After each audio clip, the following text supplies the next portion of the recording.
இது Navi's diary. Working உமனோட life style and day routine பார்க்கணுன்னா இந்த சேனலை சப்ஸ்கிரைப் பண்ணிவிட்டு வீடியோவை தொடர்ந்து பாருங்கள். இது ஒரு மிடில் கிளாஸ் ஒர்க்கிங் மாமோட life style and day routine தான். இன்றைக்கி 7th நவம்பர். மார்னிங் ஒரு பக்கம் மழை பெஞ்சிட்டு இருந்தது. கொஞ்ச நேரத்துக்கு அப்புறம் வெயில் அடிக்க ஆரம்பிச்சிருச்சு. மாறி மாறி மழையும் வெயிலும் வந்துட்டு இருந்தபோது ஜன்னல் வழியாக பார்க்கும்போது வானவில் தெரிஞ்சுது. சரி மாடிக்கு போய் பார்க்கலாம் அப்படின்ட்டு போய் பார்த்தா சூப்பராக ஒரு வானவில் மேலே பெருசாக தெரிஞ்சுது. நான் கீழே வந்து ஃபோனை எடுத்துகிட்டு போகிறதுக்குள்ளவே பாதி மறைஞ்சிருச்சு. இங்கே பாருங்கள், ஒரு ஆர்க் மட்டும்தான் தெரியுது, இன்னொரு ஆர்க் மறைஞ்சிருச்சு. இன்றைக்கி ஒரு ஸ்பெஷல் டே. ஆமாம், நீங்கள் எல்லோரும் எதிர்பார்க்குற மாதிரி கந்த சஷ்டியோட சூரசம்ஹாரம் தான் இன்றைக்கி 3 பேருமே ரொம்ப ஆர்வமாக இருந்தோம். நானும் ரவியும் காலையிலேருந்து விரதம் இருந்து சாயந்தரம் கோயிலுக்கு போயிட்டு அதுக்கப்புறம் விரதம் முடிச்சுக்கலாம் அப்படின்ட்டு இருந்திருந்தோம்.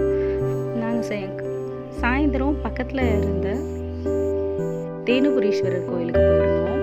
அங்கே பரதநாட்டியம் டான்ஸ்லாம் நடந்துட்டு இருந்தது. அதை கொஞ்சம் நேரம் பார்த்துட்டு சாமி கும்பிட்டுட்டு சுற்றி வந்தாச்சு. அதுக்கப்புறம் சூரசம்ஹாரம் பார்க்கறதுக்காக தான் ஆசையாக வெயிட் பண்ணிகிட்டு இருந்தோம். சூப்பராக சாமி ரெடி ஆகிடுச்சு. இப்போ வெளியில் வர்றதுக்காக தான் நாங்கள் வெயிட் பண்ணிகிட்ருக்கோம். அன்றைக்கி இந்த நிகழ்வை பார்த்துட்டு இருந்தபோதே ரொம்ப சந்தோஷமாக இருந்தது. அப்புறமா வெடி போட ஆரம்பிச்சிட்டாங்க. வெடி போட்டு கொஞ்ச நேரத்துலையே சூரசம்ஹாரம் நடக்க ஆரம்பிச்சிருச்சு. சில வீடியோ கிளிப்பிங்ஸ் இதில் ஷேர் பண்ணியிருக்கேன், பாருங்கள்.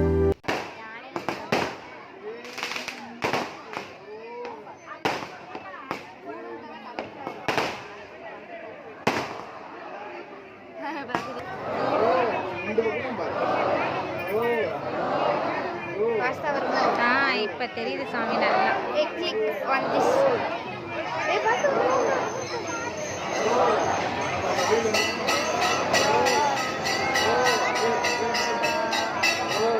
எப்படி தலையை வைக்கிறாங்க?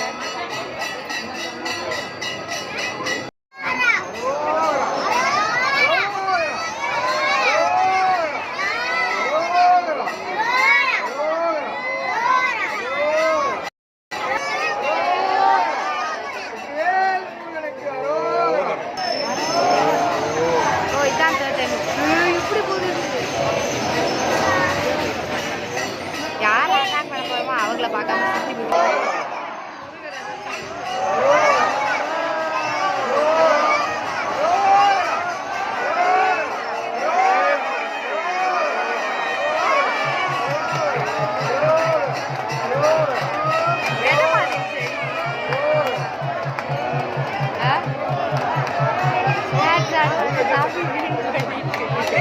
நிகழ்வை பார்த்து முடிச்சுட்டு கோவிலில் பிரசாதம் சாப்பிட்டுட்டு எங்கள் விரதத்தை முடிச்சிட்டோம். இந்த வீடியோ இதோட முடிஞ்சது. தேங்க்ஸ் ஃபார் வாட்சிங்.